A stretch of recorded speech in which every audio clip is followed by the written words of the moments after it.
Hey there, YouTube. It's been a while since I've posted any videos, actually a couple years, but I wanted to put this video on here because I haven't been able to find any actually really good videos about the 160 degree thermostat.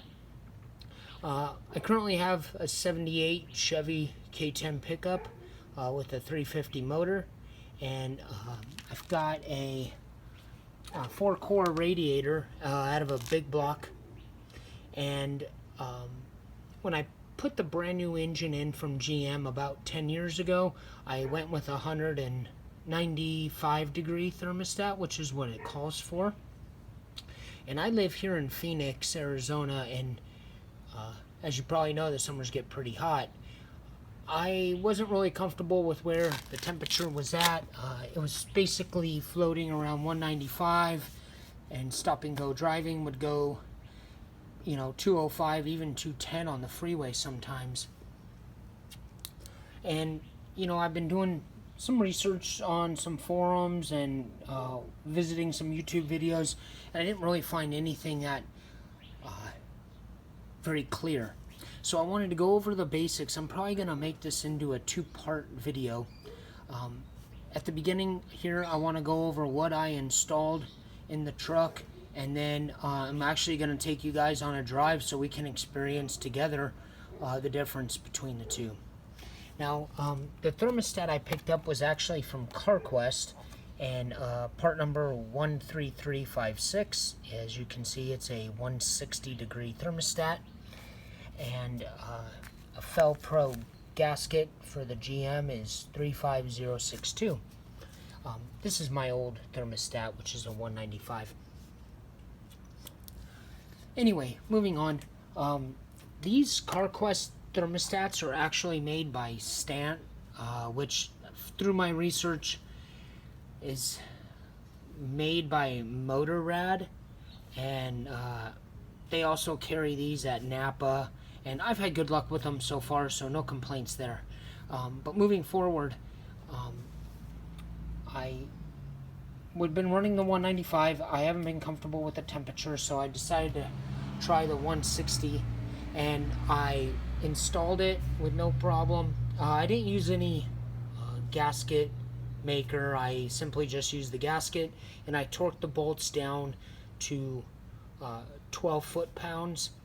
I have an aluminum intake, an Edelbrock, and an aluminum thermostat housing. I let it run for about 20 minutes, and the temperature sat at 160 degrees.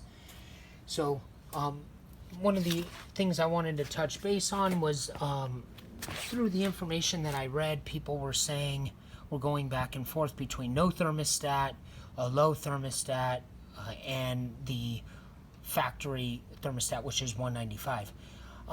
People were saying, the running a no thermostat isn't that good of an idea in a warm climate because the fluid doesn't get time to cool in the radiator before it gets back into the motor, which I do understand. But a lot of people were saying that even with a low thermostat, it doesn't give it time to cool in the radiator, which if you have the proper cooling system set up, I'm not certain is accurate.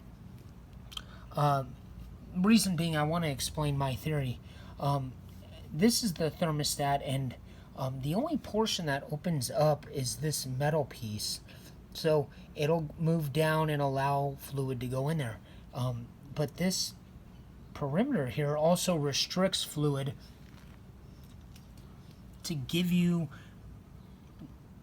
to prevent a ton of fluid going into your motor that hasn't been cooled. So I figured let's run the lower thermostat and see how we do. I used to have a 1991 Ford Ranger that had a 160 thermostat, and it ran perfect all the time. And I'm talking about more for warmer climates such as here in Phoenix. Now, if it's a cold climate like up north or back east or the Midwest, I'm not too certain how it would work, but I wanted to kind of go over the basics at the beginning here, and then I wanted to shoot a second video with you guys in the truck with me and seeing how the temperature increases. Now today it's about 95 degrees, and so I think we'll get a pretty good indication on if it keeps the temperature closer to 160 or if it runs where it has been, the 195 200. One thing I do want to note is that I tested the new thermostat in some water on the stove, and based what I found is that at about 160 degrees it starts opening up a small amount, and then once the water got to about 180 it opened up all the way. So I'm curious to see how it's going to be when we take a drive. But as for now, this is, I guess, part one of these two videos. Next portion will be in my truck. And feel free to leave any comments or questions. I get back to YouTube viewers as fast as I can. And I guess just wait for part two. Thanks.